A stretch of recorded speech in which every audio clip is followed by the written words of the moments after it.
Fy enw i yw Rachel a dwi'n uwchdarlithydd yn yr adran seicoleg. Mae prosiect ar y cyd rhwng yr adran cyfrifiadureg a seicoleg sydd yn edrych ar defnydd realiti rhithwir gydag oedolion henach mwyn hel atgofion. So nathon ni cydweithio gyda grwpiau yn y gymuned fel Rotary a gwasanaeth eistedd mwyn recriwtio oedolion henach. Nathon ni ofyn iddyn nhw adnabod rhai llefydd lleol oedd yn hel atgofio melys iddyn nhw mwyn i ni gallu mynd allan a tynnu rhai lluniau statig a rhai lluniau 3D oedd yn gallu cael eu defnyddio gyda'r realiti rhithwir.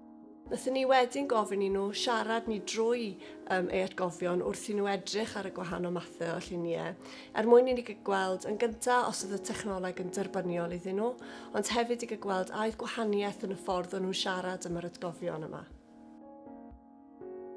Mor belled mae'r canlyniadau wedi dangos bod bobl henach wedi mwynhau defnyddio'r offer ac wedi gweld hwn yn ffordd derbyniol o edrych ar lluniau.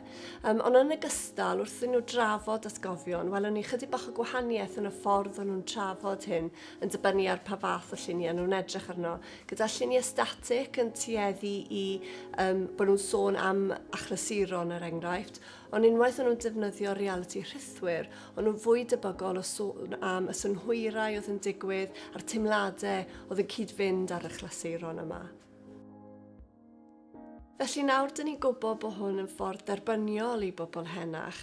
Gallwn ni nawr ystyried a allwn ni mynd ar math hyn o dechnoleg mewn i cartrefi henoed enghraifft mwyn cael gweld a yw hel atgofion mewn ffordd fwy bywiog yn galluogi ni i gwella iechyd a lles pobl.